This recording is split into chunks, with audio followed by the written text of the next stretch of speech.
Ladies and gentlemen of the Iowa State Fair, let's welcome Governor Kim Reynolds and Vice President Mike Pence.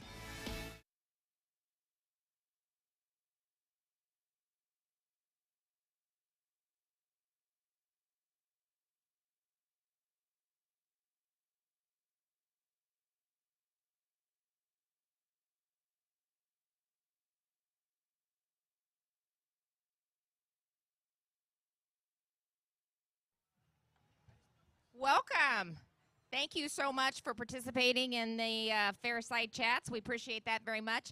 It's an opportunity for me to visit with the Republican candidates that are running for president. And as we lead up to the First in the Nation caucus on January 15th, which you're very familiar with. But I want to just say thanks, Vice President, for being here. Did you hear me? I'm going back and forth between Mike and Vice President, so I might get a little. I prefer Mike. I might get a little informal as we get into the discussion. But former congressman, former governor, former vice president, thank you for being here and giving us the chance to ask you a few questions. Let's give you a couple minutes for opening comments. Welcome, the Vice President. Well, thank you so much. How about a big round of applause for Governor Kim Reynolds, everybody? It is great to be back at the Iowa State Fair. Karen and I are excited about an afternoon involving pork and the butter cow.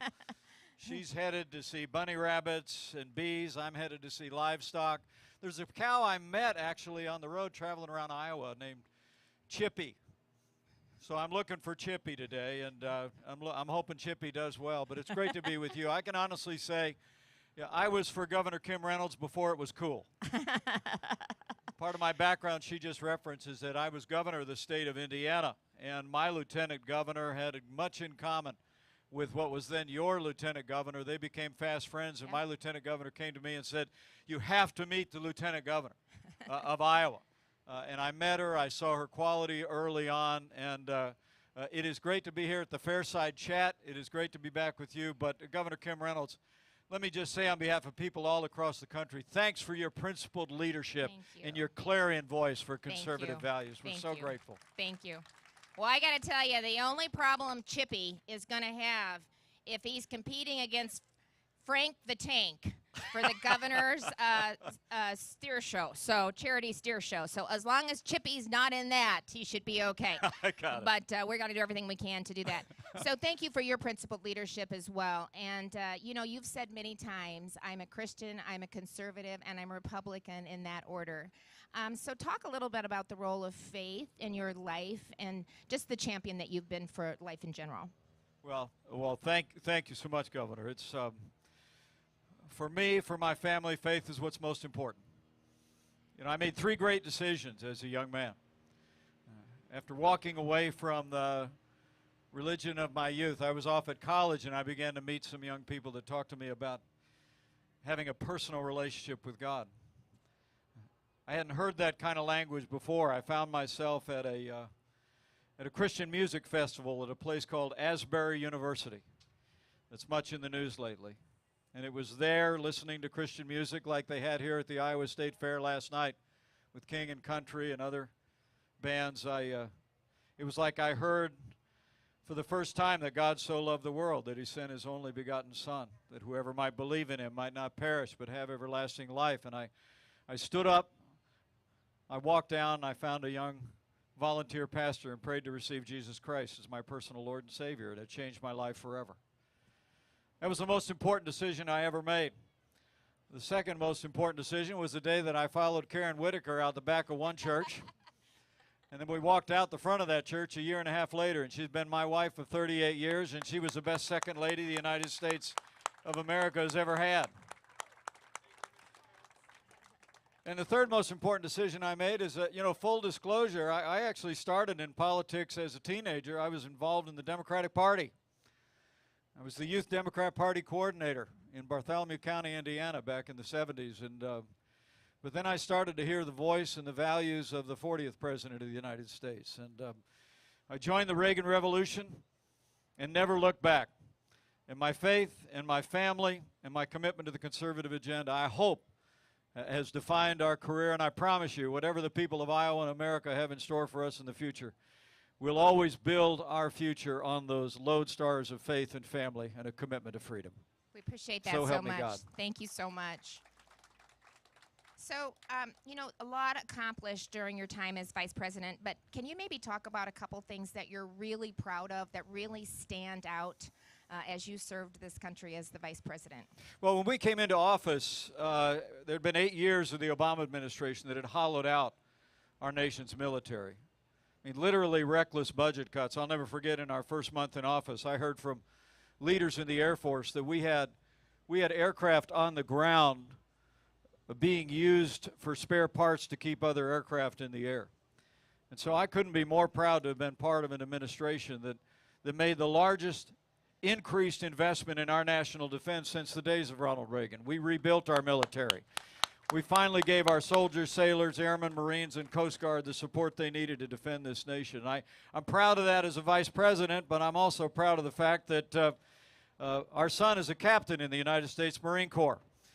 And one of our unworthy son-in-laws is a lieutenant in the United States Navy. So it's personal for us, and frankly, to see the way the Biden administration has been working to cut military spending since they first came into office is another reason why I stepped forward. I mean, even the recent debt ceiling deal that they did, actually, if they don't finish all their work, it'll result in a 1% cut in military spending. You know, at a time that China is literally dropping a new warship in the Asia Pacific about every month, we have an administration that literally is growing government, growing mandates, growing spending, but working to cut defense spending. That all changes the day that I become president of the United States, I promise you. Thank you for that. I think the weakness on the world stage is scary, what we're seeing right now, and it's just an invitation for some really bad things. You know, so we ask Iowans to weigh in with some questions. So, you know, gas prices are rising. Inflation is still a problem. The majority, probably 51% of Americans are still pessimistic about the economy. They still believe we're in a downturn and it's going to get worse. So Brett from Davenport wants to know, as president, what steps would you take? Well, of course, to lower gas and food prices, but to really deal with Bidenomics. Well, Bidenomics is a failure, despite all the happy talk coming out of Washington, D.C. You can tell there's an election coming up because all of a sudden Democrats at the White House are telling you how their policies are all working. Kind of reminds me of what Groucho Marx said one time in an old movie. He said, "Who are you going to believe, me or your lying eyes?" Right? I mean, the American people see what's happening out there. Inflation's up 16.6%. The war on energy by the Biden administration has caused gasoline prices to be up 60%. They just jumped up again last week. The crisis at our border is 100% man-made, and that man's name is Joe Biden. I mean, we secured the southern border of the United States of America by building hundreds of miles of wall, by negotiating a Remain in Mexico policy with the Mexicans and using Title 42. They dismantled all of that literally on day one. Now we have the worst border crisis in American history. What we're going to do about it is, I will tell you, I think I'm the first candidate for president in our party to come out with a plan to deal with inflation, and just this week we came out with a plan to achieve energy independence again. I mean, look, the inflation that's happening in America today, economists on the right and the left all know is because of runaway spending in Washington, D.C. Kim, you know something about balancing budgets and cutting taxes. We did that back when I was governor of Indiana as well, but when this administration came in office, worked with that Democrat Congress, they spent $2 trillion in unnecessary COVID spending. And every economist in the country agrees that that lit the pilot light on the worst inflation in 40 years. And so what we're going to do is we're going to get spending under control. We're going to cancel unexpended, unnecessary spending in Washington, D.C. And I promise you, as your president, we're going to drive toward balancing a federal budget, and we're going to reform these old programs to save our nation from a mountain range of debt. You know, I think, look, Social Security and Medicare are a promise we've made to the American people, right? We're going to keep that promise. You'll hear the demagogues again, you know, saying that Republicans are going to cut benefits to grandma. It's coming, you know, just put your armor on, all right? But I got to tell you, folks, we were hugging some kids on our way around the corner here, and we just had 3 of the most perfect granddaughters ever born in the history of the world in the last 2 years. I have 11 of them. Yeah. All right, now you're just bragging. I know. Karen says I'm showing off. Yes, I am. Okay. But we have a national debt the size of our nation's economy today. You know that, Governor. First time since World War II. And I think the time has come to have leadership in the White House that is honest with the American people and says, look, for everybody in retirement, we're not going to change anything. If you got hair the same color as me, it's not going to affect you at all. Frankly, anybody 40 years old or older, we're not going to change it. I don't believe in changing horses in the middle of the stream, right? But for anybody under the age of 40, like that young lady back there, I'd like to have a conversation. That maybe we can reform these New Deal programs and actually give you a better deal by making sure that Social Security and Medicare are actually there for you, and that this mountain range of debt that's driving inflation, it's going to literally bury our economy under debt, and what the Democrats want to do, higher taxes, isn't there. So I think tackling runaway spending, bringing about reform, and I'm going to tell you what, we did it before, we'll do it again. We're going to unleash American energy and allow the American people to achieve American energy independence and dominance once again. Amen. And you know what? Just the federal government needs to operate like the states. You did it as a governor. Balanced budget, spending less than you take in, 99% of revenue. Last year, we spent 82% of available revenue. We still cut taxes. We still invested in education. You can do both, but it's ridiculous, the runaway spending that we're seeing. So I'm going to Well, you've done it. You've done both. And then there's another piece of this, too. Let me tell you something. Washington is not only too big and spends too much, but it does too much. Yeah. It's one of the reasons, maybe it's because I was a governor, but I'm going to tell you what, if I'm your president, we're going to shut down the Federal Department of Education. We're going to send those resources back to the states. Oh, he jumped a question. He's got it. And we're going to revive federalism in America because America's governors, Republican governors, are proving every day that you can deliver prosperity and security and opportunity for your people. We got to have a season where we're returning to the states and to the American people what our founders intended under the 10th Amendment to the Constitution. Yep, exactly. So while we're talking about education, you were a vocal opponent of the Linn-Mar schools policies that allowed kids to change their gender, their pronouns, their names without parents knowing. Iowa, this legislative session, we banned that. We made it clear. Can you believe we had to put into code that parents will be the primary decision makers of their children's education? But that's where we're at today. Did you ever think that we would get to this point where we would actually have to put something like that into law? And how do you address that as the President of the United States? Well, first, Governor, I just want to thank you for your bold leadership and the leadership of your Lieutenant Governor, who I know is with us today, and also members of your state legislature who stepped forward. Yep. Look, when I first heard about the Linn-Mar Community Schools here in Iowa, it took my breath away. We heard from parents. I set up a foundation in Washington, and they said, we'd like your help with this federal lawsuit, because at Linn-Mar Community Schools, you'd have to have a note from your parents to get a Tylenol from the school nurse, but you could get a gender transition plan without ever telling your mom and dad or getting their permission. I mean, that radical gender ideology that's taken hold in that school has taken hold in schools all across the country. And it's one of the reasons we weighed in heavily on that lawsuit. I'm confident our conservative majority on the Supreme Court, if they take up the case, is going to get it right. We have got to make it clear that parents don't co-parent with government. Parents are in charge of their children's education. And we got to protect our kids from this radical gender ideology. It's another reason why I've been very clear.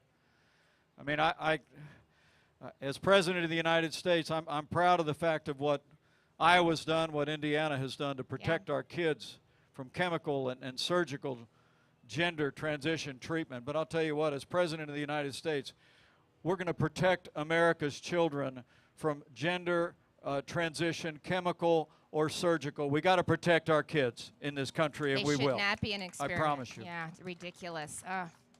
So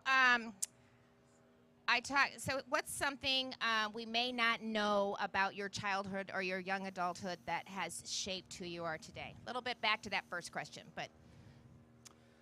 Well, I mean, you may not know that I'm the grandson of an Irish immigrant. My grandfather's name was Richard Michael Cawley. He stepped off onto Ellis Island from a boat in Ireland in 1923. And that's how Richard Michael Cawley came here, and that's how Michael Richard Pence got to be Vice President of the United States. I mean, my family really lived the American dream. It's one of the things that drives Karen and I. You know, we were raised to believe to whom much is given, much will be required. In many ways, I grew up at the footstool of the American dream. My grandfather, that Irish immigrant, is one of the best men I ever knew. He came to America, drove a bus for 40 years in Chicago. It's one of the reasons I'm a Cub fan. My folks grew up on the South Side. My dad was a Sox fan, admittedly.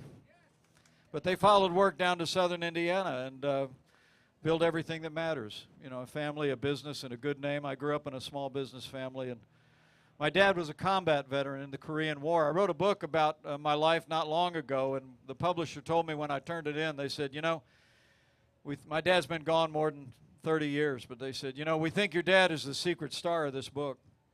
And it blessed my heart.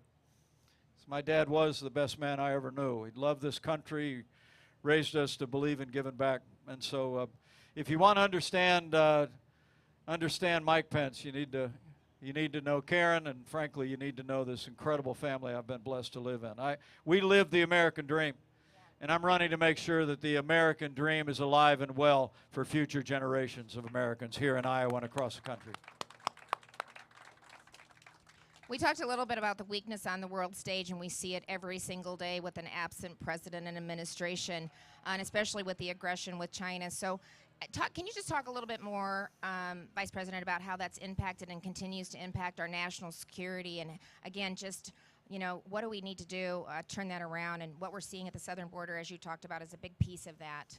Look, President Joe Biden has weakened this country at home and abroad. And that disastrous withdrawal from Afghanistan has emboldened the enemies of freedom around the world. As your vice president, I had the privilege to travel around the world. I've met many of these leaders. I've been to many of these countries. And I know in my heart of hearts the reason why Russia never even tried to redraw international lines by force under our administration, the only time in the 21st century, is because they saw the way we were building up our military. They saw the way that we unleashed our armed forces to take down ISIS. They saw the way we sent those cruise missiles into Syria when they used chemical weapons on innocent civilians. And they saw us take down the most dangerous terrorist in the world, Qasem Soleimani. It was a credible threat of the use of force and a strong military in the United States. It kept the world a whole lot more quiet in our 4 years than it is right now. But the truth is, I really do believe that withdrawal from Afghanistan under President Biden never would have happened if we'd still been in office. But it was a disgrace. But I want to say to anybody here who wore the uniform of the United States, especially those that served in Afghanistan, nothing of that disastrous withdrawal will ever diminish the honor and gratitude that is owed to men and women that served in Afghanistan over the last 20 years defending our country. But I have to tell you that it gets a little personal with us about what happened in Afghanistan. Karen and I we're Marine Corps parents. That's what we're awful proud of, our boy and his wife and their girls. So when Humberto Sanchez, one of the 13 that fell at the Kabul airport, came home, along with 12 other American heroes, we drove up to Logansport, Indiana to go and just be with their family, to pray with them, encourage them. And I have to tell you, those of you that worry about the future of this country, you need to hear Humberto's story. Humberto actually didn't get to walk across the stage, his mom told me, at Logansport High School because he had a little bit of trouble in high school. He had to finish in summer school. But a little bit after he finished high school, he apparently found his mom, and he said, look, I want to make you proud. I'm going to go be a Marine. And by all accounts, Humberto became a Marine's Marine, deeply respected by all his fellow Marines. And he came to that day where he was manning one of those gates at the Kabul airport, Governor. And the word came out that somebody had gotten past the outside wire, somebody that looked dangerous. And the word went down through the radios that everybody was to pull back, get inside the wall. And Humberto refused. His mom and his fellow Marines said that Humberto said, most of the people in the line at my gate are women and children, and I got to get them through. I got to get as many through as I can. And by all accounts, he took the brunt of the blast. His mother looked at me with tears in her eyes as Karen and I gathered with her and said, his last act on earth was a work of heart. So despite the weakness of this administration that's emboldened the enemies of freedom, I'm going to tell you what, Humberto Sanchez is America. This is a great nation, and we will stand in the gap, and we will bring this country back with his inspiration in our hearts. Thank you. Appreciate that. So we're about to wrap up here, but before we kind of close out, we've got the Fast Three. At least it's not The Fast Three. the Fast Three. So give me one funny campaign moment on the campaign trail. Just one? I know, exactly. Anybody that's been out there, and there's multiple, right? Well, I would say how many times people tell me that your husband looks like me. That's what I was going to say, too. I was going to say. So Well, Kevin was at an event that the vice president was at, and they came up and asked him for his autograph. And he goes, well, you want my autograph? Why? And he goes, they said, well, the vice president says, I'm Kevin Reynolds, so Yeah. we can stump for you anytime you need somebody to stump And for let you. me just say with confidence, he's a very handsome man. I agree. Okay, so you've been on the fairgrounds a couple days now. Love Favorite it. fair food that you've had or looking forward to having? Haven't had a. Apparently, I have now had a lemon shake-up. There we go. There we go. I'm a lemon shake-up guy at the state fair, and can't leave without a corn dog. Okay, Although I awesome. think we're headed to the pork tent to go to work There you go. in just a few minutes. But the Iowa Fair is many things. It's agriculture. It's fun. But for me, the Iowa State Fair is food. It is food. I And agree. we're going to enjoy it just like the rest of you. Another thing, and you'll walk it off, so I'm quite confident in that. Okay, last Not one. all of it. Your favorite walkout song? Well, you know, I know. This is the hard one. yeah, no, I got an awful lot on my iPhone. But when I first ran for governor, there was a song that we always walked out to, and it's These Are My People by Rodney Atkins. It's where I come from. And Big fan over thank here. you. We got one more Rodney Atkins fan here. Everybody's on their I mean, phone. I think one of Yeah. the reasons that Karen and I feel so at home, we had a great day yesterday at the fair, and I want to thank you all for taking a minute to hear us out this morning, is Iowa just feels like home. I mean, I grew up in a small town, had a cornfield in the backyard. The 4-H fair was the biggest thing in the summer. The state fair was the biggest thing in the state, and I have to tell you, I just promise you, you give me the privilege to be your president, I'm going to fight for the values and the ideals and the integrity and the character of the people of Iowa and the heartland of this country. So help me you. God. Thank you. So I'm going to give you a few minutes to even build on that if you want. Yeah. So as I travel the state, people tell me they're looking for a leader. They want somebody to stand up for the American people, for the country or freedoms. Somebody's got conviction to do the right thing, the resolve to follow through. But they're talking about that they want somebody to win. So tell all of us that are gathered here why you are that person. And you've done a good job of saying that, but just anything that you want to add. Well, I'm running for president because I think this country's in a lot of trouble. I mean, to be honest with you, after we left the White House, our life's been pretty good. We moved home to Indiana. We bought 5 acres and a pond. I bought a John Deere riding mower, Life is good. 54-inch deck, 0-turn radius. Got a red pickup truck. Got 3 granddaughters. But when I saw the devastation that Joe Biden and the Democrats have wrought on this nation, at home and abroad, we just couldn't sit this one out. I said it before, I'll say it again. It's one of the lodestars of our life. To whom much is given, much will be required. And I believe the opportunity that we had to serve in the Congress for 12 years, I was a House conservative leader before it was cool. I fought against the big spenders in the Republican Party for much of that time. I was governor of a state like your great governor. We showed you can cut taxes and balance budgets and support the sanctity of life and expand educational opportunities. And thank you for Iowa leading the way on expanding parental educational choice to families. And then having had the privilege to be your vice president in 4 extraordinary years, years that we made America more prosperous and more secure than ever before. You know, I was always loyal to President Donald Trump until the day came that my oath to the Constitution required me to do otherwise. But I'll always be proud of the record of the Trump-Pence administration. And I'll always believe that we charted a course for restoring American security and prosperity. I'm running because I think this is no time for on-the-job training. The challenges America is facing in the world are profound, and we need leadership that can appeal to the better angels of our nature, leadership that can at least have the possibility of bringing the American people together, to strengthen our nation, to revive our economy, to defend our values. And my hope is, as we travel to all 99 counties, Alrighty. as we make an effort to be at every Pizza Ranch, every Casey's, my hope is that we'll have the opportunity to earn your support.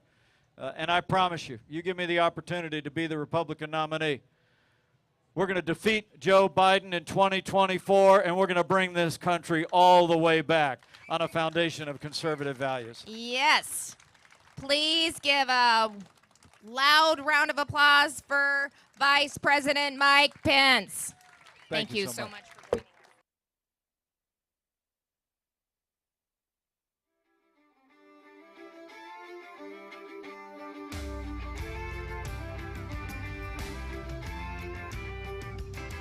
Well, we grew up down by the railroad tracks, shooting BBs at old beer cans.